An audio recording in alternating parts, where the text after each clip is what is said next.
Go ahead. Good evening, everyone. On behalf of the League of Women Voters of Kansas City, Jackson, Clay, and Platte counties, I want to welcome you to this year's Celebrate Sunshine webinar. We appreciate your interest in educating yourself on the importance of government transparency to our democracy. My name is Evelyn Maddox. I am a past president of the Kansas City League of Women Voters and the Missouri State League of Women Voters. Currently, I am also a volunteer member of the League's Observer Corps team. The League's nonpartisan activities to promote voter registration are well known. It's not as well known that League members on our Observer Corps team attend local meetings of our city councils, county legislatures, city boards, and other government bodies to confirm their transparency. I should say to monitor their transparency.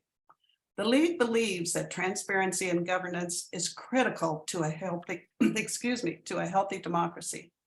Tonight, we celebrate National Sunshine Week and the 50th anniversary of Missouri's Open Meetings and Records Law, which ensures that Missourians have access to public proceedings and public documents. Our three guests for tonight's event are especially qualified to discuss the status of transparency in governance in Missouri and Kansas. Viewers are welcome to send questions to our speakers by using the Q&A feature at the bottom of the screens during their presentations. Local journalist emeritus Dave Helling will lead a discussion with attorney Max Kautsch and investigative editor Steve Vockrodt. Dave Helling is a recently retired journalist whose work has encompassed political reporting in Kansas City for both Missouri and Kansas.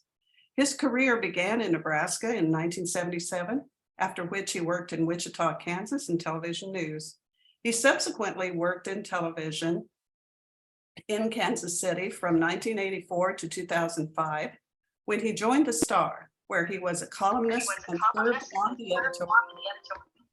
He has received numerous awards, including being on the Star's finalist team for the 2018 Pulitzer Prize, and for his editorial leadership that was recognized by the American Society of Newspaper Editors.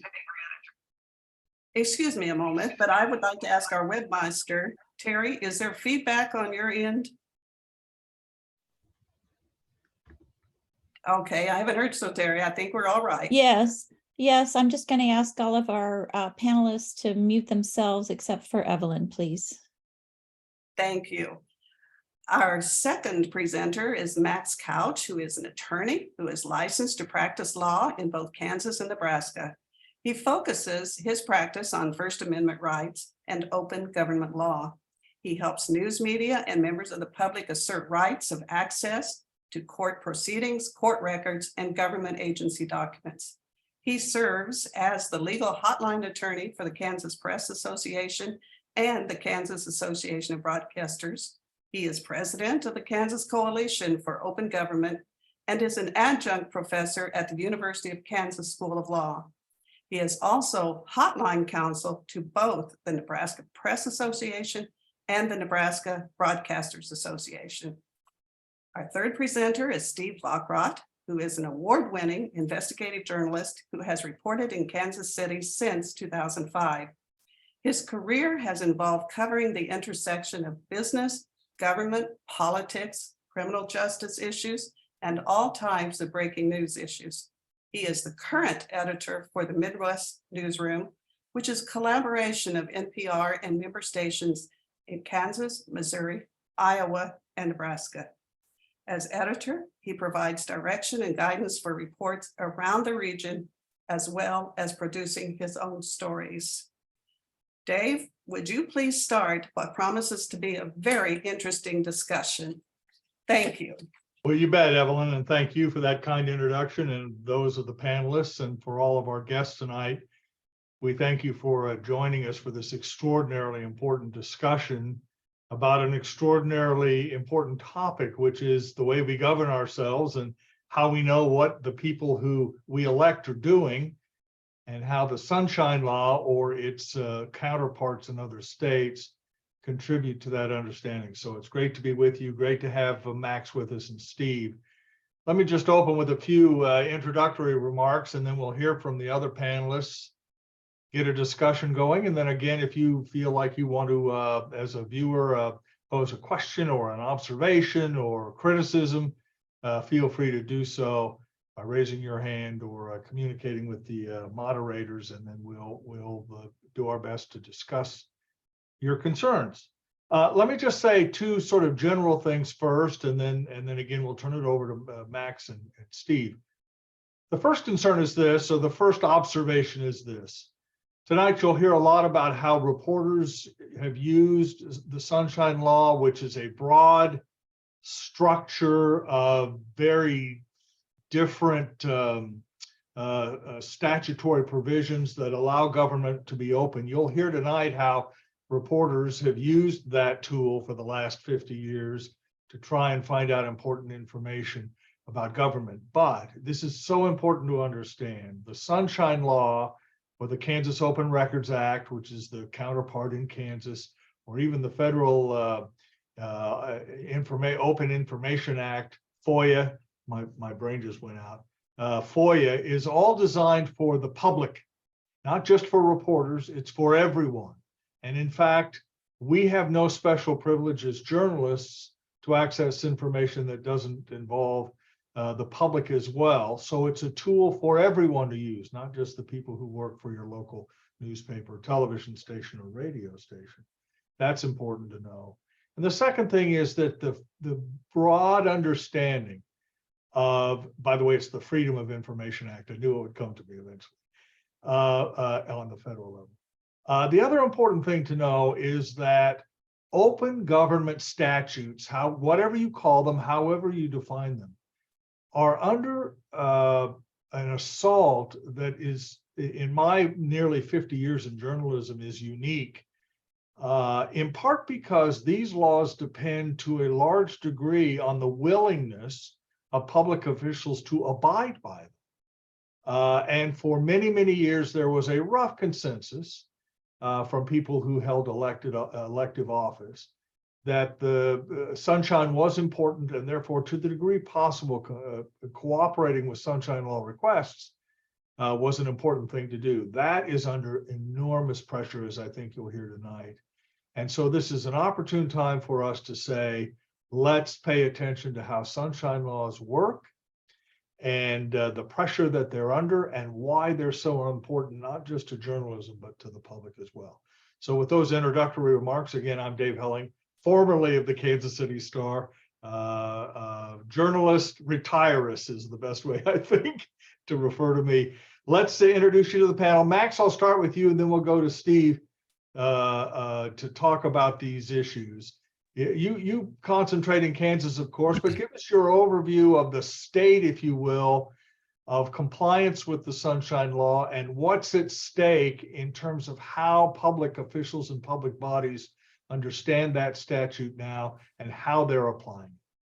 Well, thanks a lot, Dave. I appreciate those kind words. And, so my practice focuses on access to records and proceedings.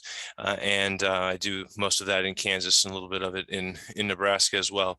And what's really important to remember about access to public records and proceedings is that this is the only way that we as members of the public can challenge or verify the things that the government tells us.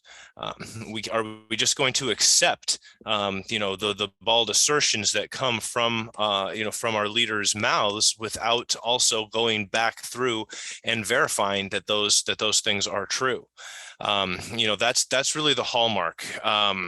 It's been and in the introductory there, Evelyn mentioned that this 50 years of the Sunshine Law here in Missouri, and that's a couple generations now. So it's hard for certainly 50. A lot of us can't remember a time when there wasn't open records laws in all the states. And we can't lose sight of the fact that this is a relatively recent innovation, and what legislators recognized is that we as members of the public, we shouldn't just trust that a journalist happens to be able to report a story. We shouldn't be able to trust that a journalist has the sources, and then that's we take what the source says, the journalist puts that in the paper, and then that's what the government tells us. The Congress and the state legislators all decided in the 60s and the 70s that wasn't good enough. In Florida has actually been going for 100 years or so, although if we want to talk about statutes being under attack, we can certainly talk about that. But in any event, the main thing is to know that these laws were passed for the benefit of the public, not the press. The press theoretically doesn't need these statutes, right? The press has sources they can cultivate, but legislators all, en masse in this country decided that it was going to be very important to create these laws and allow for this access. And so in 2002, Florida began what we now call Sunshine Week, and so it's now 21 years or so of officially recognizing this event that we're celebrating here tonight. And just remember that it is the public's right to know. This isn't about journalists necessarily, although of course journalists are often the ones who tell the stories. They're the ones who do sit in the courtrooms and report the stories. For those of us who can't be there, it's the journalists who do it. But we need to remember that the laws were created for all members of the public to be able to challenge or verify what the government tells us, and we're here to celebrate that that right that's conferred on all of us tonight. Yeah, but before I move to Steve, Max, talk to us just for a few minutes so we have a proper framework here. When we say sunshine law, what do we mean? It isn't just access to documents, is it? It's a whole, in Missouri, for example, it's section 610, if you want to look it up, Missouri statutes. It's a long framework that requires open meetings, requires notice, requires open documents. It's much more than just, hey, I want to see what Councilman A wrote to Councilman B. Sure. Sunshine laws are the way I like to think about it is there are three legs to the stool to public participation in the government. And the first one of those is open records. The second of those is open meetings. And the third of those, although it doesn't maybe relate as much to what the general population thinks about it, is public notice, in the sense of notifying that meetings are going to be occurring. So there's those three prongs. And notifying that decisions are going to be made, right? I mean, that's right, because that's why you need to have that information. That's right. And so without the laws that require that the notice be published, then how would the constituents have the ability to go to the meetings to learn what is happening? So those three components are the bedrock of what we mean when we mean sunshine. And so generally speaking, it's about the right to know. It's about the access to records that relate to government business. It's about access to the meetings that at which government business is discussed, and it's about the laws that require notice of those meetings. Yeah, let's now turn to our friend Steve Vockrodt. Steve, great to have you here. As belated as it might have been, we were all a little nervous, but great to have you with us. Let's follow up on what Max and I just chatted about, which is the framework of how sunshine laws work and why they're important. To talk about the practical impact of what the public is, and reporters, of course, are able to learn because records and meetings have to be open. Because I think Max said, for example, we need to know if we're hearing the truth. But even hearing the truth publicly, it can be illustrative to figure out how, for example, a public figure reaches a decision. I mean, he or she could come out and tell you the truth, but sometimes the background documents help you understand how decisions are reached and to make sure that those steps were properly taken. In a broad way, talk to us about why this is such an important issue. Well, one of the sayings that they have in journalism school and just in newsrooms in general is, and you'll chuckle at this, Dave, and maybe some others have heard this too, but they say, if your mother tells you that she loves you, verify it, which is, somebody can tell you something, and you may think it's true and it might make sense to you, but you should verify it. And one of the ways that I verify things that my sources tell me is sometimes I'll ask them, well, is this a public record anywhere? And maybe they know, maybe they don't. But if they don't, I'll try to verify it. And one of the ways is to request the record. Sometimes people leak me things. They'll leak me emails from City Hall or from state government. And rather than a lot of times just running off of what they provide me, I'll do a Sunshine Law request, or in Kansas, a Kansas Open Records Act request to get the full record, make sure the source didn't leave something out. So for me as a journalist, and I think for the public, having these records and the availability of these records is a very useful tool. The good thing about the Missouri Sunshine Law and the Kansas Open Records Act is they're easy to understand.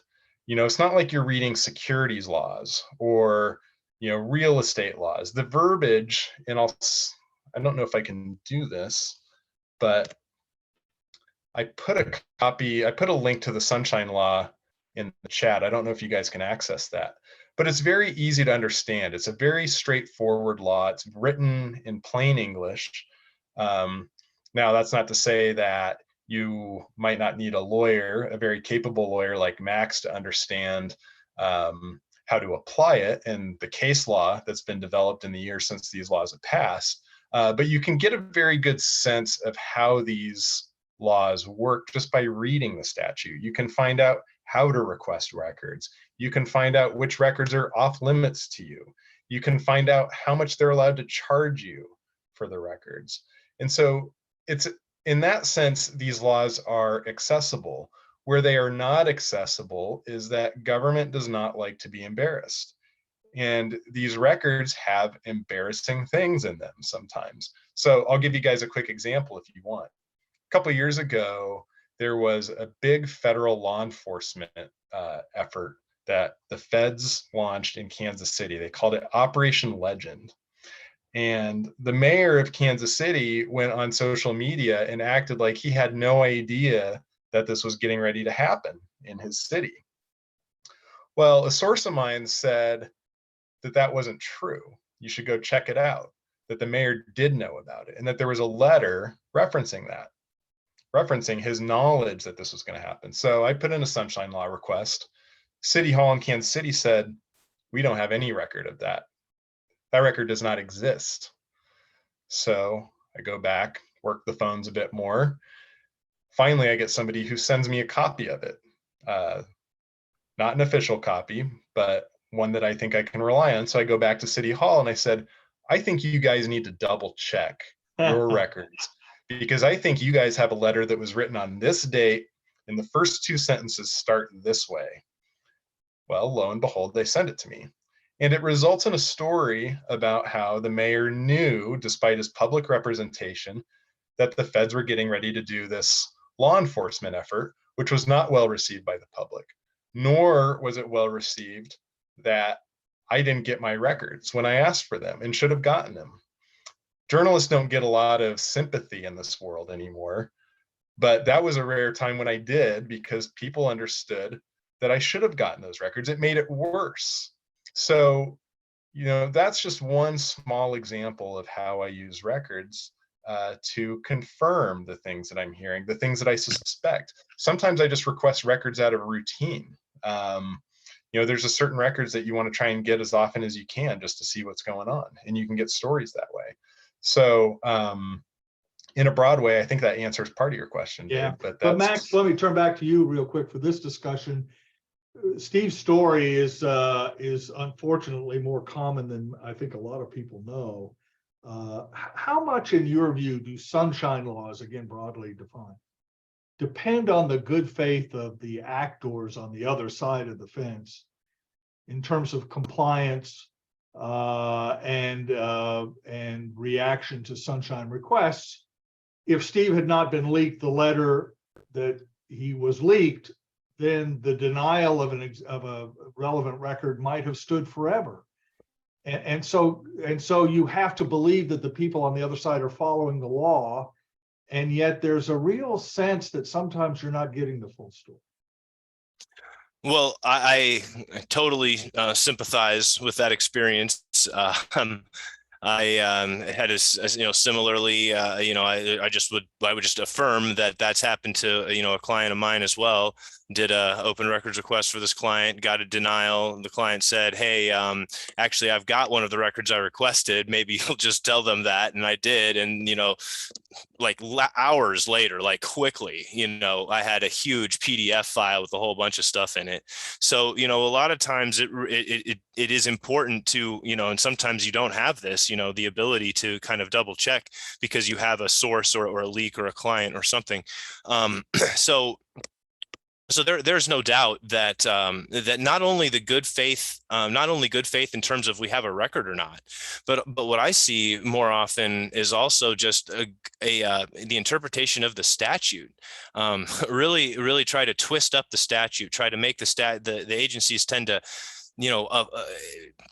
claim that the statute means things that it doesn't mean, or that the words are, mean this when they don't mean that. And I saw this really come in the case that I did in the Supreme Court in Kansas last year, and they litigated it last year, but the decision came down in January. And in that case, you had the public agency was the hospital. The requester was a former board member. So there was this political thing between back and forth. And, that's how lawsuits go, right? I mean, it's not because people got along, it's because they didn't get along. And so anyway, that was the basis of that lawsuit. And so there, she wanted to get an Excel spreadsheet. Okay. She just wanted the Excel spreadsheet, and the hospital said, look, we'll just print off the screen of the Excel spreadsheet and we'll give you those paper copies. And she said, well, that's not going to be good enough. I need the Excel spreadsheet because it has metadata in it. And besides, the statute says that public records are anything in the government's possession that contains information. So that includes electronic records. It says so right in the statute. And the hospital fought this case all the way up to the Kansas Supreme Court, arguing the contrary, in saying that, look, we have the authority to give you whatever paper records we want to. If we want to print off the records this way, then tough kasabis, that's what you're supposed to, that's what the law says, because that's what we believe it says. Yeah. And, it took the Kansas Supreme Court, not too long to come to the conclusion unanimously, that I argued the case in October, and the decision came down in January, after the holidays, so pretty quickly there, and said, look, the statute does say what the former board member says. It does say that the records are that public records are any records that are stored in the agency's possession, whether they're electronic or not, and order the disclosure of the electronic records. So not only do you have to have this good faith trust that you're actually getting the records that you request. I mean, sometimes it's more basic than that, it's almost like ships passing in the night. That's really been the experience that I have found most disturbing. It's the impulse by agencies to narrowly construe this draconian application of what the of open records laws say. And what Steve said is the truth. They are simple, as the Supreme Court found in the case that came down in January. I mean, the law just says, like in that one, electronic records are included. So tough guys, you got to go ahead and turn over the Excel spreadsheets. Yeah. So why did it take all that time and effort? I think that speaks to the good faith, and the lack thereof that you suggested there, Dave. Yeah. But it also, doesn't it, Max, and let's turn to you, Steve, again, doesn't it also suggest that to enforce your rights, sometimes you have to either threaten legal action or become involved in legal action, which seems to me anyway, increasingly the case in Missouri and in Kansas. That public bodies are in essence now daring members of the public and or the press to seek legal redress for failure to not only provide requested documents under a sunshine filing, but illegally posted meetings, illegally conducted meetings, secret meetings. In essence, there's a sense among elected leaders that sue us, go ahead and sue us, Because A, we have more money than you, and B, as journalists anyway, you have fewer resources than you used to have to pursue cases like this. Do you sense that? Yeah, I think that's true. Although what I would say, and this is what gives me some hope, is in my experience, anytime that a news organization that I've worked for has taken legal action to obtain records that were denied or made not available to us or some other way kept from us, we have always succeeded. If we have had a Even, just let me lawyer, stop you there, Steve, real quick. Even the threat sometimes, even a letter Yes. from Max or from another attorney saying, hey, we think this is illegal and this is what you should be doing. And if you don't do it, then we'll consider our options. But the threat itself can sometimes prod public bodies into doing what they need to do. yes, and I think that that's true too. I think my batting average on that is about 1,000 per as well. So when push comes to shove, typically often you get your records, but that involves paying a lawyer, and the lawyers are not cheap, and that's not helpful for members of the public. And so, it's long been my wish, if I had control over the universe, that every news organization would be able to set aside money to hire a lawyer to work in-house as a staff member. Because I think the one thing that will just make governments realize and take their obligations seriously is if they just get sued constantly, just every time. Now, that's an expense. It's a large expense for newsrooms. And if they hire a lawyer to do this, that means that they're not employing reporters, that they're not employing editors, and even fewer numbers than we know that they are already. So it's a real obstacle that, governments realize that they kind of have a little bit of an upper hand here and often try to exercise it. Yeah, and Max, it's not just in these situations, but let me give you a concrete example. The Star ran a story today, Kansas City Star, about a subcommittee of the Kansas City, Missouri Police Board meeting secretly often to talk about legal issues without posting notice, without taking official votes to go into closed session under any exception under the Sunshine Law in Missouri. But what's a citizen's recourse if that happens? I mean, you can stand up, and I have done this. I have literally stood up in a police board meeting and said, I believe this session was improperly noticed and is therefore illegal. And everybody nods their heads, and that's that. Things go forward, and there's no sanction, there's no punishment, there's no sense that, well, we need to do this in another way. And that's a little bit of what I'm getting at in terms of public bodies being increasingly resistant to even the most routine claims under sunshine laws. You're on mute. There you go. Well, certainly that is, there's no question that the kind of, oh yeah, you want to get this record, well, bring it on and sue us. Is that happening? There's no doubt that is happening. What I think is more important, or that's certainly important, but what is really crucial is that these folks who make the decisions to deny access under sunshine laws, they need to face political consequences. That's really what it comes down to. And of course it's easier to avoid political consequences if they withhold the records that would cause the news story to be written about those actions that they should be suffering consequences for, right?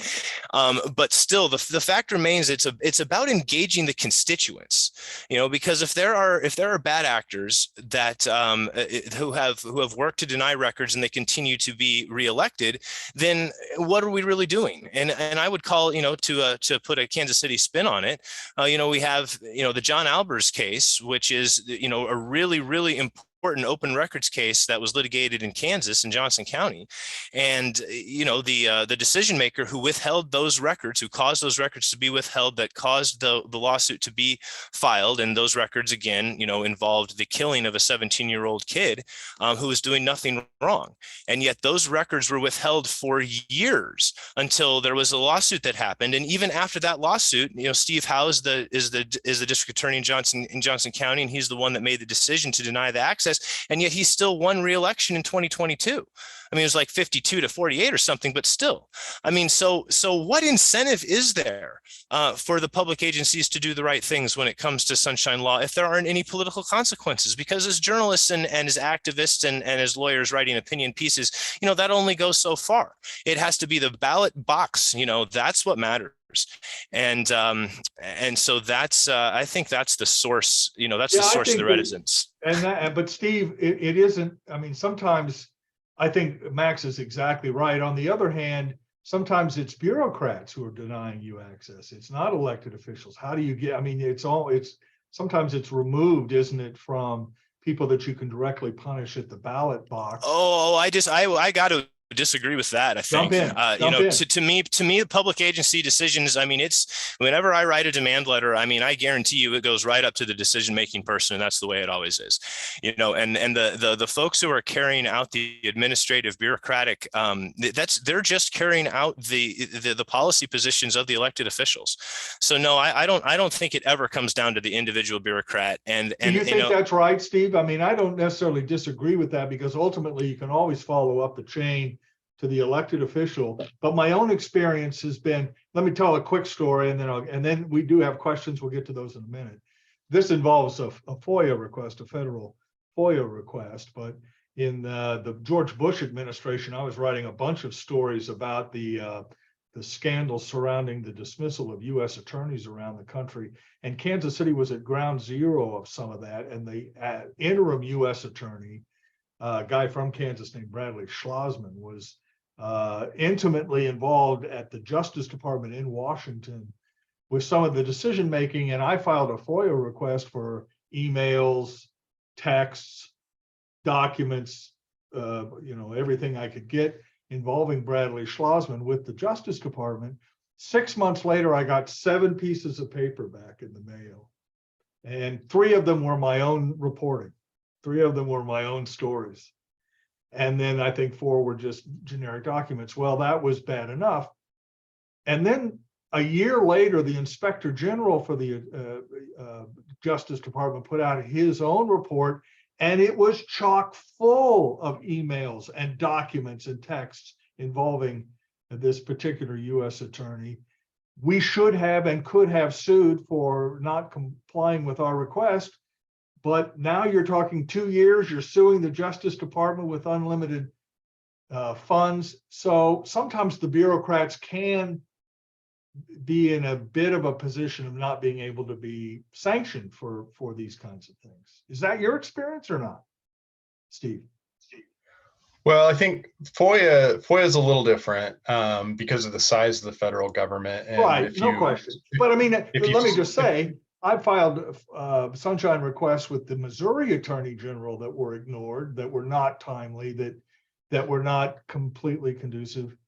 And you can punish the Attorney General at the polling place, of course, in Missouri, but you still get the sense that there are bureaucratic roadblocks sometimes to some of this stuff. I think to a certain extent that's probably true. So in Kansas City, Missouri, for example, you know, they used to, your records requests used to go to the legal department, which is a department full of people who understand their obligations under the law. The Sunshine Law worked a lot better then. At a certain point, i.e. when Sly James became the mayor, that function moved over into the city communications department. They were the ones that received Sunshine Law requests. The city communications department, if you think about what they do, is their job is to best present city government in the best light. And so they analyze these records requests in that fashion. Now, I don't know that the previous mayor ordered that to happen, but if he found that to be a problem, he could have fixed that, most likely. So there's a little bit of truth in what you both say. And I think in terms of punishing people at the ballot box, I think one thing that would probably be effective for us to talk about a little bit tonight is making this so it's not a journalist problem. And we've touched Right. upon this a little bit, but is everybody on this chat knows there aren't as many of us being journalists as there were 30 years ago. The economics of the news business has changed. So there are areas and things that aren't going covered. So if you wanted to find out something that was going on in your neighborhood, a records request is a way to do that. So I'll just give you a quick example of a story that I did that anybody could have done. I published a long project story. It took months to do in Springfield, Missouri. It had to do with a company, a defense contractor, that was dumping a toxic solvent in the ground for decades and polluting the groundwater.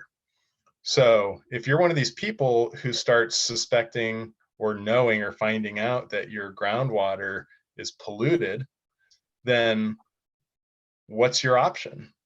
Unless a journalist like me in this case, we got lucky. These folks in Springfield got lucky that me and a colleague took this story on and found the extent to which this contamination had been happening, and that the company knew and the state knew that this contamination was happening and the public wasn't notified. Well, they could have requested those records themselves and gone and visited the State Department where they were housed like I did. It's a pain, but if you're motivated, you can go do that and see what we saw. Now, we think that's what you guys pay us to do. That's why we hope that you guys subscribe to your local newspaper and you contribute to your local public radio station. But these are things that you can employ to find out these answers for the things that you can't understand or explain on your own in your own community. And that leads to one final question for me, and then we'll see what questions we might have from the audience. We've been at this for about 30 minutes, and Max, I'll address it to you, and then Steve, you might want to talk about this too. What then is the prospects, or what should the prospects be for reform in a way that the Sunshine Law becomes enforceable in a way that doesn't rely necessarily on newspapers or other media organizations to file suit or to threaten a lawsuit? And what do you do in a situation where the Attorney General, who is at least in some cases supposed to be the enforcer of the sunshine requirement and the place you go if you feel that the law has been violated, when the Attorney General himself or herself is not a fan of the statute and obfuscates his or her responsibility? Isn't that one of the frustrations that people have, that there's no independent way to get your sunshine concerns addressed by public bodies? Well, I mean, there's no doubt about that. You know, and as far as to get to the answer the last part of your question first, because it dovetails with the ballot box stuff. You know, if Kansas or Missouri or any state, you know, you get in a democracy, you get the government you deserve. All right. And so if we're electing folks to attorney general positions and those folks are opposed to open government and don't do the things that they should be doing to enforce the open government laws, then those failures need to be used against them in a political context, and someone needs to run against them and make that a political issue. I mean, that's really just as simple as it gets, because the people who are elected, they're the ones who write the rules. You know, the classic is that the Kansas legislature, when they passed the Open Records Act in 1984, they specifically exempted themselves, city commissioners and county commissioners, from the Open Records Act. So, you know, that seems a little backwards, right? Doesn't it seem like those are the kind of the folks you might want to get the records that they're creating? Well, see, actually, though, you don't get to because they write the rules. And and that law has been on the books for 40 years and it's never changed. So who's responsible for that at that point? Isn't it the people of Kansas who are responsible for that at that point? I mean, if it really mattered, wouldn't the people of Kansas vote in legislators who cared enough about it. And see, so that's the problem, right?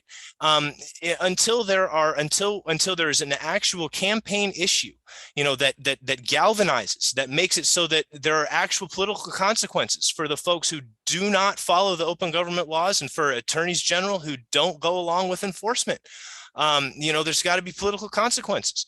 We were talking about this issue that came up in the Star here this morning, or at least that's one of the questions here. What happens? What's the consequence when a subcommittee, that's being called out by the mayor? That's tough. I mean, what is the consequence there? That's right. going And to of be. course, the issue there is that the police board is not elected, so you can't really punish it. Right, and so the So right. it So the goes back question to is, the governor, and at that point, you are in essence having to campaign against the governor for hiring scofflaws involving sunshine, which, Steve, you may want to weigh in here, and I think Max, you'd agree with this. Sometimes that's a difficult, three-way bounce shot for people to make and understand in a political context, which is why I've always argued for some sort of systemic reform where you set up an independent board that would have enforcement powers related to sunshine.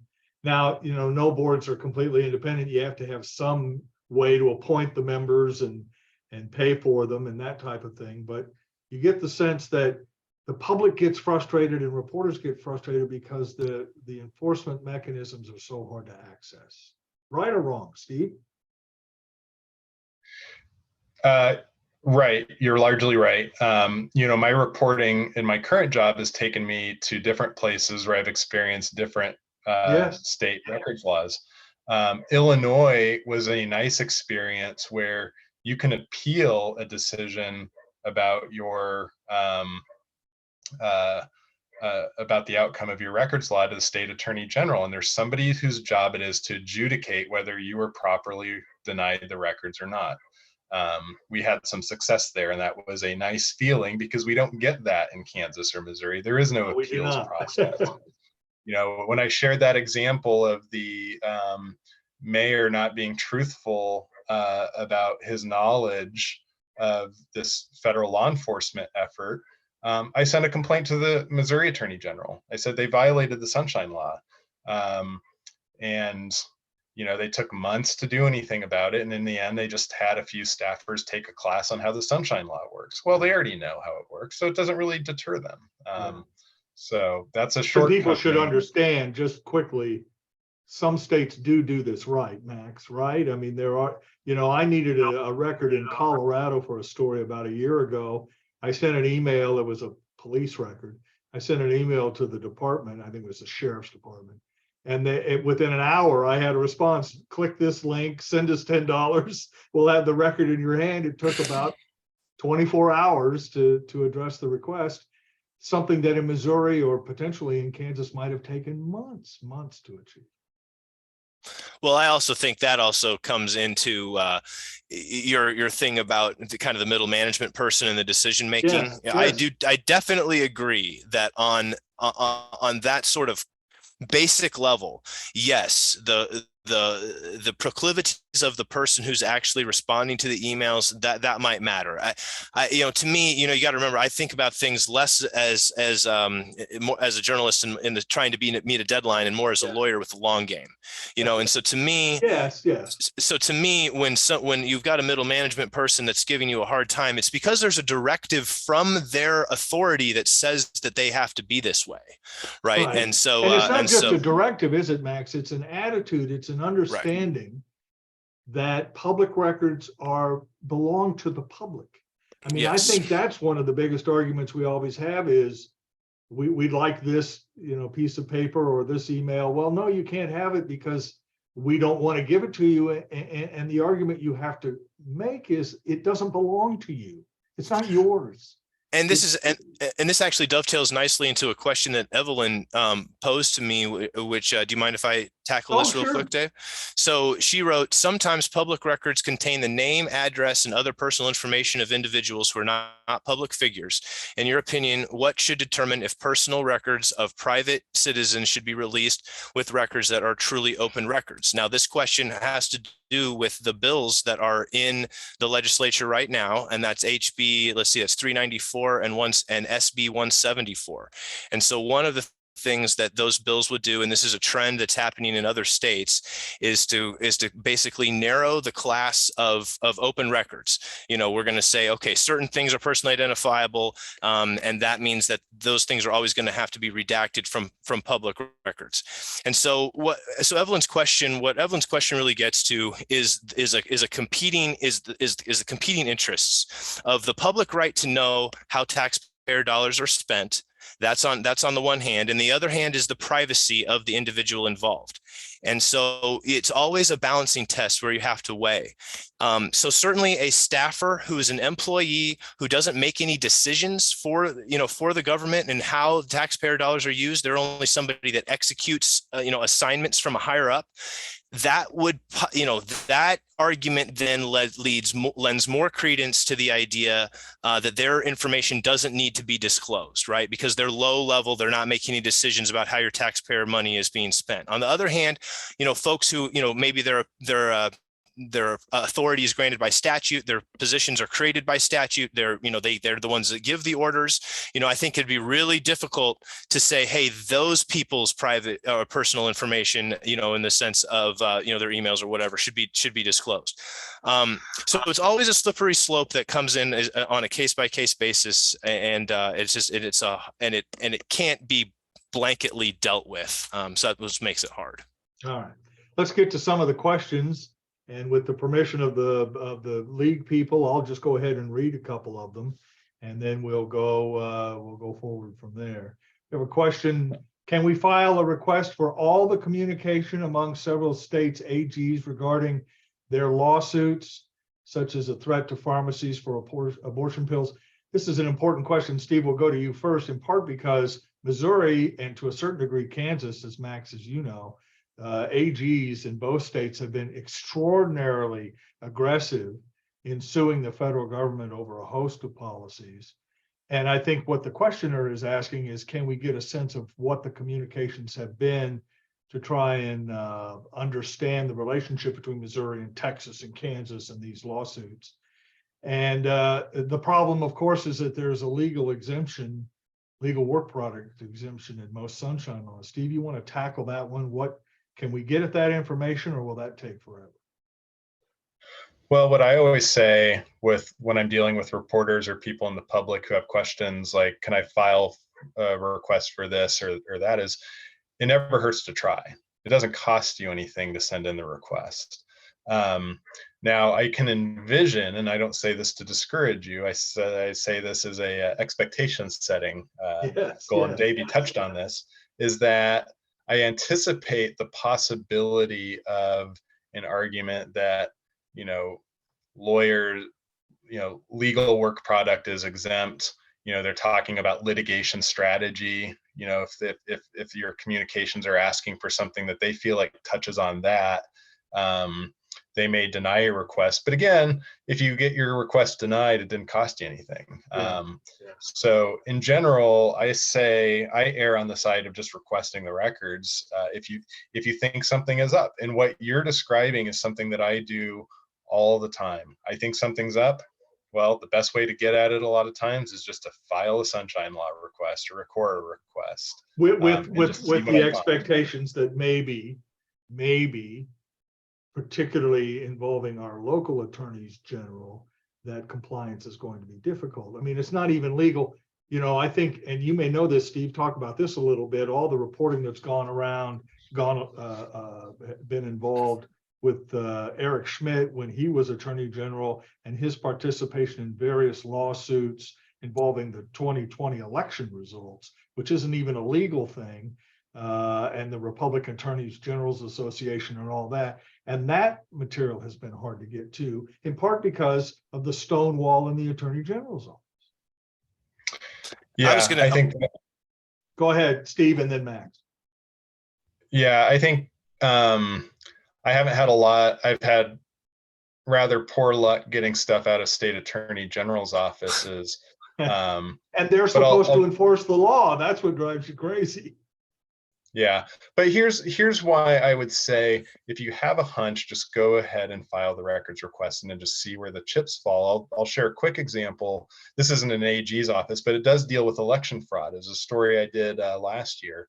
I was reading a story in the Kansas City Star about how the Johnson County, Kansas sheriff had spoken at an event in Las Vegas, claiming he was kind of going on the roadshow and talking about how there was election fraud going on in Johnson County, Kansas.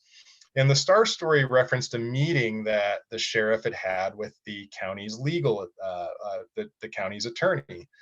And I thought to myself when I read that, I thought, if there was a meeting, I bet somebody took notes about that meeting. So I'm going to request any notes, documents, memoranda, anything about that meeting. And what I got was a letter that was written from the county's attorney to the sheriff memorializing that meeting. And it talked about the demands that the sheriff was making to involve himself in the upcoming election, doing things like wanting his sheriff's deputies to pick up ballots from drop boxes in unmarked cars. He wanted to have his sheriff's deputies there to watch the vote count. He wanted to know whether the county was going to get rid of all the drop ballot boxes. Those were all newsworthy things, and I just acted on a hunch. Yeah. Okay. And they probably, if they were really motivated, maybe they could have spun some exemption. Yeah. But I got the record, and it was a big story. And just to be clear, yeah, it goes back to what I was talking about earlier a little bit, which is the fruits of that particular request. And that story illustrates the importance of the Sunshine Law in terms of understanding process, not just results or votes, but how you get to a place. That's why those documents are so important. Max, you want to talk a little bit about this? Well, I just wanted to chime in real quick and actually ask Steve. So to deal with, so the specific question was how to deal with the attorneys generals who are all working on the lawsuits, right? And so I thought I would just throw out a couple thoughts about how to think about open records requests in that context. The thing is that you have to remember is that you would want to direct requests to the agency that has the records in their possession. So if you wanted to get the records, related to Iowa, Kansas, Nebraska, and Missouri, you would still need to direct them individually to each attorney general's office. Now, what I have done, this is what I'm going to ask Steve. So I've done this before, not to states attorneys generals, but to multiple, especially in local government. You've heard a rumor, and so you're going to make a request to one local government office. Well, what I usually do is I make the same request to all of them at the same time, and then let them all know that I did that. And I mean, it is amazing how. What I have shaken more trees effectively by doing that little CC trick. And I was just wondering if Steve, if you think that would be an appropriate way to, again, you might get everybody, this particular issue might get kind of closed off, but what do you think about that CC tree shaking? That's a good method. A slight variation on that trick, Max, is, and I tell reporters to do this too, is request the same records from more than one place. So you can do it independently too. And I've had some success where I ask one agency for the records, then I ask another agency for the same records. One denies it, the other doesn't. And, so that's maybe your strategy. So then you were successful by, so you didn't CC. You didn't let them know. You just did it all independently.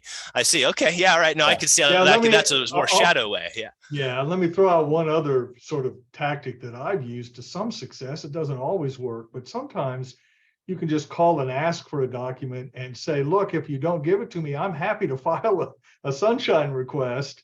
But then you've got to go through the legal department, and then you've got to do all kinds of formalities. It is a public document you're going to lose. Provide it to me now so I can have it now. And sometimes that works, not always. And Steve, I think you'd agree with this there, and Max, maybe you too, before we get to another question.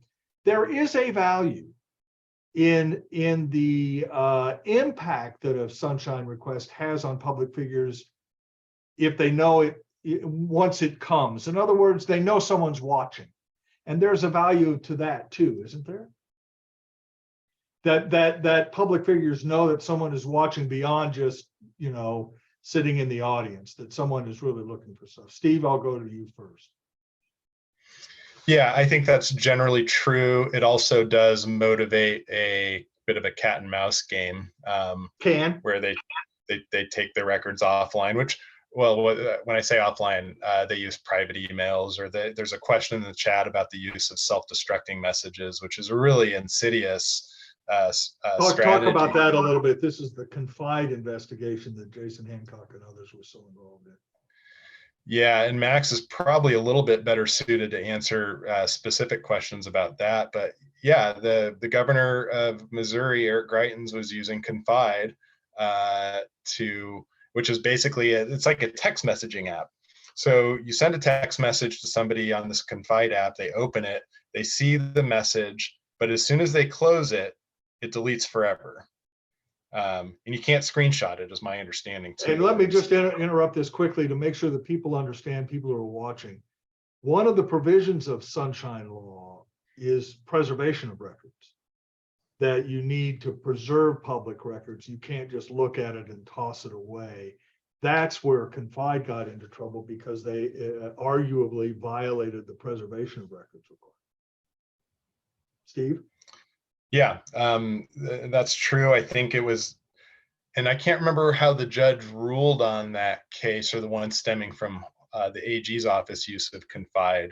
But didn't they basically say, well, no one's a custodian of records at that point? Right, and I think they said once it's destroyed, there's no record to store, and therefore it doesn't apply. And many of the attempts to amend, I don't hold me to that, by the way. I'm retired, so I haven't looked at it for a while. Max, you want to?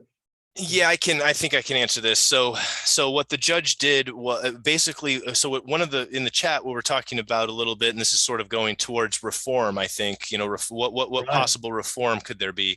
And the problem is that a black letter look at the law of the Confide, of using Confide, or at least the judge concluded this, is that it did not violate the the Sunshine Laws when the government could not disclose those text messages, because the text messages had automatically been destroyed, you know, by their own terms, and thus the records were not in their possession. And so therefore, you know, it's like how Steve said it, you know, sometimes you'll make a request and the answer will be, we don't have records in our possession. So that was the response there. And then the judge did a little gymnastics, which, I mean, I don't know. I think I read the opinion and I think I bought it, which is that the records retention statute does not actually, unfortunately, coincide with the open records law. And so the enforcement provision that's in the Sunshine Law does not extend from the records preservation law. And that was the rationale that the judge used. Yeah. And so therefore, in order for reform to be effective, obviously what needs to happen is that the Sunshine Law needs to be amended to expressly state that if a text messaging app type of service is used, that those records need to be preserved, you know, and until that language is actually inserted in the law, then the result, like what happened in the Confide case, is going to be repeated. So that's what's really unfortunate about that is, and then the quote unquote reform methods that are in the legislature this year have nothing to do with any of that. You know, they're all about making it harder to actually access records. So the Confide thing, see, so here we have the ballot box situation here too, because you know, rather than having our legislators take the solution to the State House, which is make it so Confide is subject to the Open Records Act or the Public Records Act, we got the exact opposite, didn't we? And so again, in a democracy, you get the government that you deserve. So if you don't like what's happening in the legislature, you got to go vote different folks in. And ultimately, until that happens, you know, it just is what it is. And Steve, you know, I'll turn to you again. It isn't just an idea that, hey, we need to punish people at the ballot box who don't follow the Sunshine Law, but we need to affirmatively and aggressively insist on reform, right? And say, look, these are the loopholes that are being exploited. They need to be closed. As I say, I've written before about the idea of some sort of independent enforcing mechanism, because I think the more you rely on political actors to enforce sunshine rules, the less likely it is that you'll get the outcome that you feel like you need. But there may be other reforms involved as well. Can you talk about that? I mean, if you had a perfect world, how would you write the law? And by the way, the winds are blowing in the opposite direction, aren't they? Legislators in Kansas and Missouri trying to weaken the Sunshine Law or the core. Yeah, There's a question in the chat that touches upon efforts to weaken transparency laws that Missouri voters insisted upon that would bring state legislators under some measure under the state sunshine law. The problem, and this is Steve putting on his cynicism ball cap. I think the problem is we have a state in Missouri where the politics are dominated by one party, and so the abuses or the weakening of the sunshine law can be seen as something that is good by people who agree with the policies that are being enacted by a supermajority of their state legislators because they don't think it's going to affect them someday. Right. And, you know, the old adage in politics, and this isn't me taking a political position, I'm just stating a reality. And by the way, you know, neither party has a monopoly, I suppose, in on this. But, you know, the thing that I often warn, and this is an original idea, is that political winds change. And so, you know, if you find yourself in the minority in politics, you're not going to like the things that you enacted and were permissive of when you were in the majority. So, you know, that's more of a observation than a direct answer to your question. But that's part of why I think this happens is people don't see it as a problem because their side is winning at the moment. Well, not only that, but Max, they also see it as and this gets back to what I started with an hour ago. People see this as an issue between journalists and politicians. We have to do a better job maybe of saying this is a problem between the public and politicians. Max, you want to? Well, certainly, and you know that gets back to a whole host of societal issues because you know the strongest way to have an informed electorate is strong public education. And so, you know, what is happening to public education? You know, I mean, we can see what's happening to it. We've got teachers who don't want to teach, and we've got legislators who are interfering with things that are going on in the classroom. And it's just one of these things where you know, it's really hard, I think, to posit large scale systemic solutions to problems like this that you know, in a world where we pay NBA players, you know, $50 million a year and teachers get $30,000 a year. You know, I mean, we're just never going to get there until our priorities as a consumerist society change. Another question now, please discuss the level of detail required in a public notice and agenda for a meeting regarding the items that may be voted on. We've talked a lot, Max, I'll go to you first. We've talked a lot about documents and public records requests, but we should not ignore the importance of timely notice of meetings and advance notice. And states vary a little bit and organizations vary. But in general, there's a sense that you have to give at least 24 hours notice. You have to be fairly clear in your agenda outline. Talk about that. And by the way, items that come from, and Kansas City, Missouri's council was notorious this. They don't do it quite as much anymore. But they'll bring stuff up in a session and pass it without it ever appearing on the agenda ever as an emergency. Well, we didn't know this was going to happen. And the public can be misled that way too. Yes, there's no question that what goes on in these public meetings is usually you know, if there's a source or a route to what we might think of as corruption, you know, chances are that it happened in these open meetings when things weren't open the way they were supposed to be. I'll just tell a quick story and something to really watch for, and this goes for journalists and members of the public alike. Non-disclosure agreements between between businesses and local governments. That is happening. I've seen this happening. Yes. This repeatedly happens. And so what usually happens is the company signs this NDA, you know, with the board, with the county commissioners or whatever. And so then from then on, the board then refers to that NDA and says, we're going to meet with this company. Yeah. Well, that's going to be a reason to recess into executive session. And that is just not the law. It's not only that, but it doesn't just involve elected officials, Max, but it involves quasi public agencies, economic development agencies, Sure. departments of the Sure. The government? company, the crux of it is that the company signs an agreement and with the agency, and the agency and the company then agree that they can't talk about anything in public. And so the problem is that is not a reason to recess into executive session.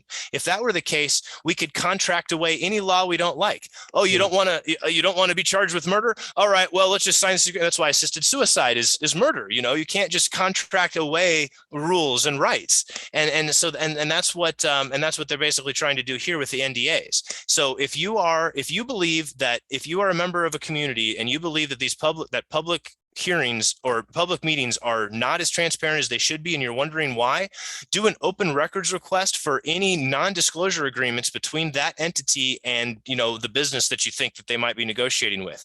I mean, Right. it just is so often where this happens, and it's Steve, kind of like how you'll Steve. remember, yeah, well, we worked so hard on when Google was looking for a new place to put its headquarters. We were trying so hard to get a sense of what the public bodies involved in that effort were offering in the public's name to this company, and you could not get it. You still can't.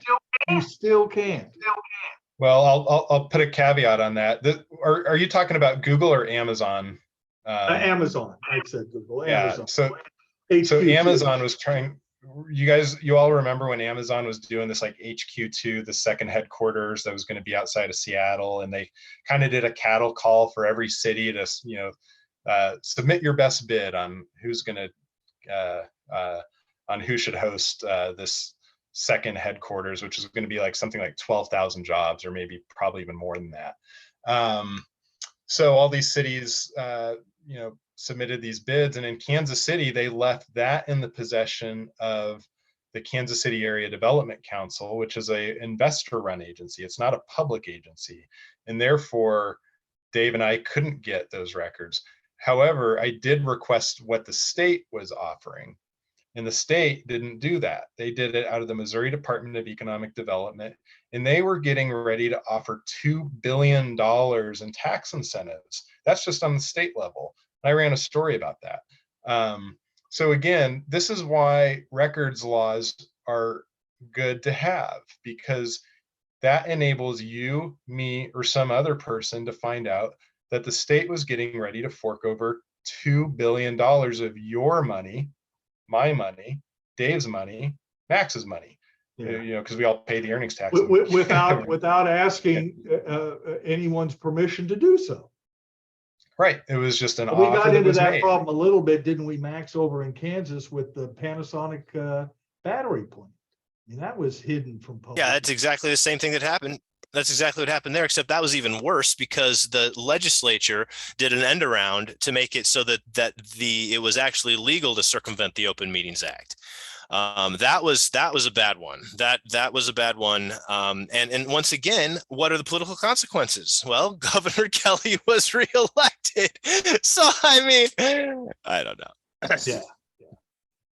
We've got about 10 minutes left. Let's go to a couple of other questions that are here. Most people don't have this deep knowledge. How can they use the ballot boxes for consequences? How can we correct things like the example Dave opened with the legal meetings that they agreed upon? Talk to us a little bit about, and Steve, I'll go to you first. What should people be watching for?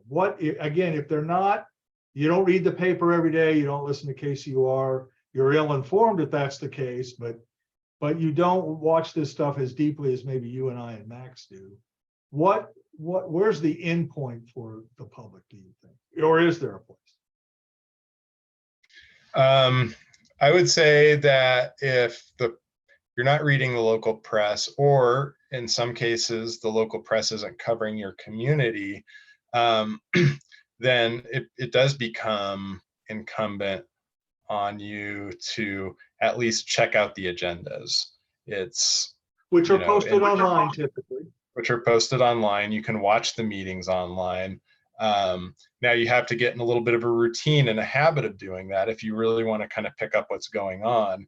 Because if you look at just one agenda, you might be looking at one agenda where there's just not much going on. They're doing utility easements and just, boring stuff like that.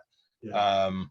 but Although just let me throw in this caveat really quickly, having covered the Kansas City Council for years, sometimes the most innocuous looking things are where the real problems are. A rezoning request, a parking lot waiver. I mean, sometimes you look at things that seem so innocuous, that's where the real shenanigans can take place.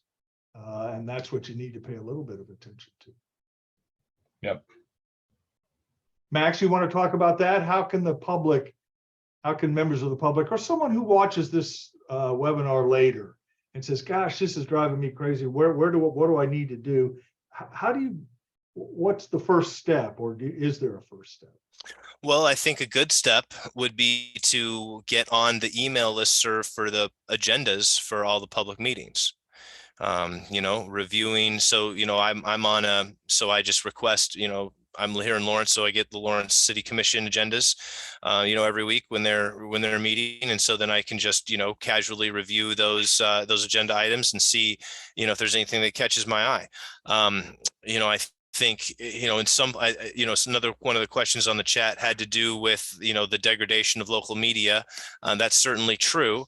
I would say, though, that to the extent there is local media, being tied into that, Facebook stuff, a classic example, of course, is like really high profile things like, if there's a murder case being charged, what's the deal with that case? Did the affidavit get disclosed? Who's the defendant?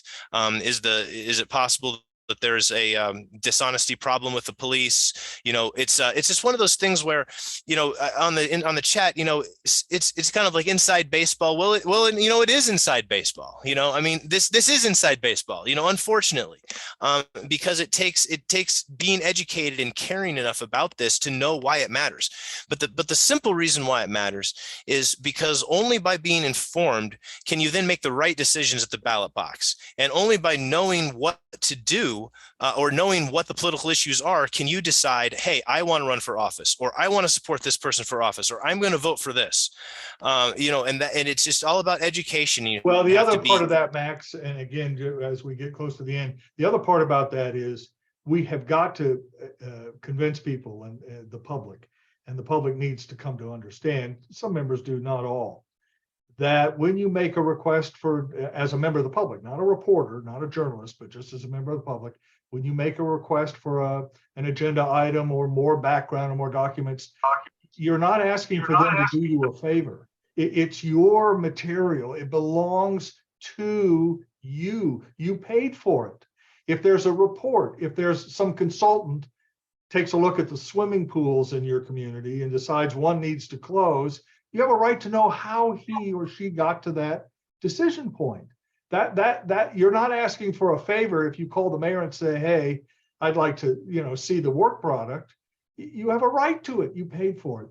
And I think sometimes that gets lost in all of this, that it's the public's right to know is such an important part of this discussion. And the public needs to understand how important it is to their well-being. Steve, you want to jump in there? Well, I was actually going to hijack your job for a second, Dave, because there's a question in the chat that I think is interesting. It's by Eva Lavasco. I hope I pronounced that correctly. She asked, do you think constituent communications with their representatives should be subject to open records laws, even where personal information is communicated? And that's an interesting question, because that is increasingly something that legislatures are adopting as an exemption from records laws, to say that, communicate, if a private individual has rights to their local representative, should that be something that the press or the public can view? I think there's a little bit of a fine line on that, because, does a lobbyist become a private individual or a constituent? And are they influencing government? And then we can't see that as a result of one of those exemptions. I'm curious what Max would say about something like that. Well, that's the impulse, that's the fear, is that, I call bills like this dark money bills. And, the idea is to obfuscate the relationship between political donors and the the holders of office. And so I just don't think that any sort of blanket type of restriction is what is necessary. I don't know why redaction of addresses, social security numbers, birth dates, how is that not enough to protect the privacy? I talked earlier about how it's a competing interests. It's a balance of competing interests where the privacy interest versus the taxpayer dollars. Let's go back to Panasonic. That was a $4 billion project. Do we really think that whatever privacy interests are involved somehow outweigh $4 billion of taxpayer expenditures? I mean, I just don't think so. And so it always comes down to this. It's a case by case basis. You have to weigh the interests, and unfortunately, government, the interests, since you're getting paid by us, the interests are almost always going to go in favor of disclosure, and to the extent that there are harms, those harms can be solved by redaction. And that's what, of course, the understanding of the Sunshine Law used to be, that the default was disclosure, and there were certain exceptions to protect legal information or proprietary information. It seems almost, Steve, as if that's been flipped now, and the default is we're going to hide this from you unless you can come in and affirmatively prove that you have access to this information. In a lot of cases, yes, but going back real quick to the personal information thing, I don't believe, even as a journalist who's very strongly in favor of government transparency, that I should be able to submit a records request to find out what credit card number you're using to pay your water bill. I don't think there's a compelling public interest in obtaining that information. However, if you have a well-heeled neighbor who wants to privatize the water department with a consortium of his investors, I think I should be able to get those kinds of communications, because that's going to affect your water rates if they do privatize. And that's, of course, a hypothetical. But wouldn't you agree? I'll go to Max and then Steve, and then again, we're getting close to the end. But wouldn't you agree that the winds are blowing the other way, Max? I mean, Kansas, bills are introduced routinely without a named sponsor, and bills are gutted in committee without public notice. I mean, in Missouri, Steve, as you well know, the limits on testimony and the rejection of access to legislative records is profound. I mean, the wind seems in our area to be blowing the other way. Well, I mean, if we wanted to do the right thing, we could follow the path of Mexico. I mean, isn't this amazing? Mexico publishes, all the public agencies in Mexico publish the public records every 30 days. That's the law. So, anytime that I think about how to improve public records laws in this state or in Kansas or anywhere else, I think to myself, wow. If they got it figured out in Mexico, why can't we? And again, this gets back to the systemic problems I was talking about earlier. I mean, we haven't really talked about this problem, but governments have started, Steve, to charge extraordinarily exorbitant fees for access to records and claim, hours of research are necessary. And that has a chilling effect in and of itself, doesn't it? Yeah, it does. Because news organizations and the general public isn't always flush with cash to pay for these things. I mean, it's one thing for me to get a $2,000 bill for records that I'm requesting, but for the average person, that's even worse. But that's a tactic that's commonly deployed. Yeah, and it used to be in our business that if you went to your boss and said, "Look, I need to do an open records request. It's going to cost a couple of $1,000. I think there's a story there," you'd get the okay.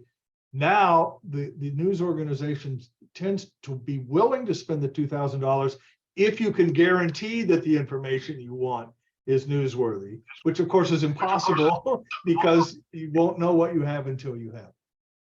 Although, to give credit to my former employer, the Kansas City Star, I got a $4,500 bill for some records I was trying to get out of Clay County, Missouri. We thought that was outrageous, and we sued and we won, and we got the records back. But we that, which is great, but I assume that we paid the lawyer the equivalent of $4,500. That's my guess. That would be my guess. I mean, that's what's so insidious about the current attitude from public officials, which is go ahead and sue. It's expensive. And it's a deterrent effect, particularly for the public, Max. I mean, Well, for members of the public, if you're just sitting in your room and go, well, that sounds fishy, and you send in a request and they say, yeah, that'll be $900.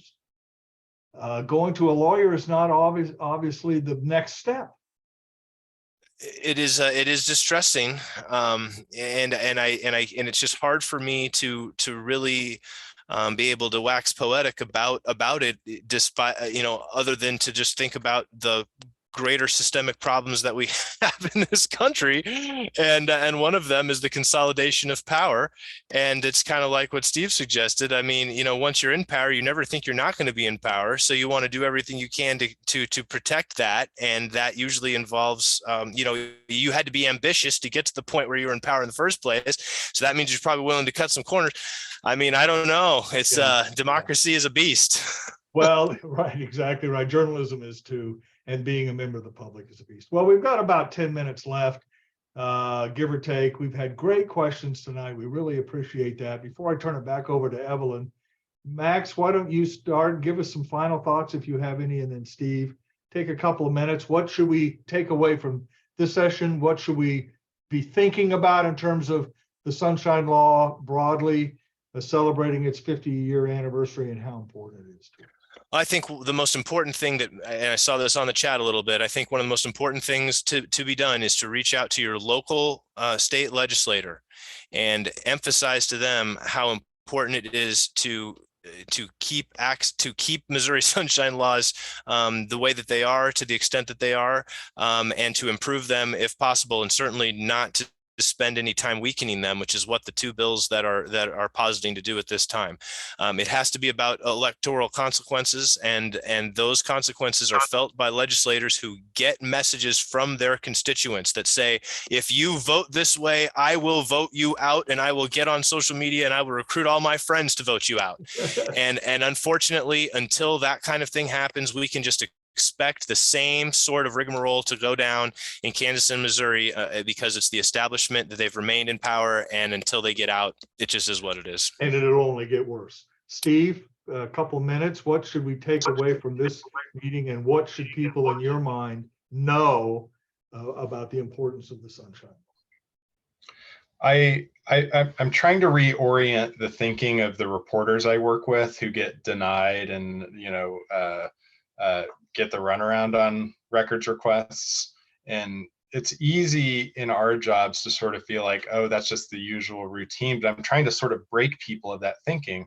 And I'm going to transfer this thinking to you all, hopefully, tonight, based on what we talked about. But we talk about threats to democracy in our society, right? And we think of things like the insurrection on January 6th. We think about things like restricting voter access and some of these bills that have been passed in response to the big lie of 2020. And those are certainly all threats to democracy, not downplaying that. But restricting access to public records is also a threat to democracy. So even if you come away thinking, records are inside baseball, I don't know that I'll ever request records, think about just a few of the examples of stories that we've talked about tonight that would not have come to earth and that nobody would have known about but for the surfacing of those records through records requests by journalists or somebody else. And think about those things as low-key, latent, but no less insidious threats to democracy. And expect, as Max said, expect that out of your elected officials. Expect that. Let them know that that is something you expect of them, is that they're going to be transparent with the things that they do, because everything that they do are decisions that are made in your name. They're decisions that are made using the money that you pay to them. And those things should be important to you, and they should be important to them too, and that they should be safeguards, that they should be safeguarding the public trust. And it gets easier for them to do that if they can obscure to you and to me and to Dave and to Max what they're doing. And also, don't mistake what I call shows of transparency. So if you follow a politician on Twitter, you're not getting the straight you're not getting all the straight information. Those are ways for them to create alternate personas and shape things in ways that benefit them. That is not transparency. Transparency is their willingness to be open with the information that they have and the records that they possess, whether it makes them look good or not. So that's what I hope everyone is taking away from this discussion tonight. Well, let's say thank you to Steve and to Max for those good words. I would add only this quickly. Always remember that the public's business is your business.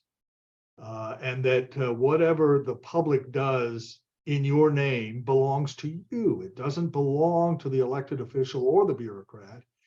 It is your property, and you have every right to ask for it, to fully understand what's being done in your name. Otherwise, as my friends and colleagues have indicated, democracy is in real trouble. With that, I turn it back over to Evelyn, and for any final thoughts you might have, and any criticisms or observations you might want to. No, absolutely no criticisms, Dave, but some thoughts. I am sure that everyone listening to you tonight is inspired to persist in following through with their right to know. But then also, I would hope everybody listening will carry it forward to the organizations in which they participate. And that brings me right into the League of Women Voters. Our mantra is to defend democracy. And you have emphasized for us the importance that in our work as a league, that hopefully our teams developing our candidate forums, our team developing our Vote 411 material, can ask questions of candidates relating to their level of concern and support for adhering to transparency in whatever effort they're a candidate for. So I can see how we have learned from you tonight more ways to, let's say, improve on the content of what we're doing relating to the Sunshine Laws. Just looking at my notes about other things I wanted to mention tonight, the need, I am impressed with the need for persistence, and I am inspired that we on our Observer Corps team, as we discover, I'm going to call it just things that chip away at the Sunshine Law, that we as a group can persist and not just overlook them. So we do thank you. We have all learned a lot, and I'm sure that will help us do our work better in the future. So again, I want to tell people we've been listening to Dave Helling, Max Kautsch, and Steve Vockrodt. We have been celebrating the 50th anniversary celebration of Missouri's Sunshine Law. Now, do remember that this meeting was recorded and can be shared with others via the LWVKC YouTube channel. Finally, the League is reminding everyone to be aware that state legislators can and do pass laws which jeopardize our right to access meetings and public records. We encourage everyone to ask their elected representatives to protect the force of our Sunshine Laws and the enforcement of them.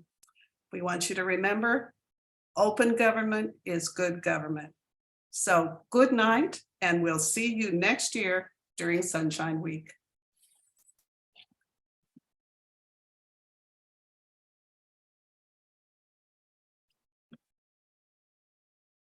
Is that it? Terry, we'll ask. Yeah, I think we're still recording, but let me stop. At least we're not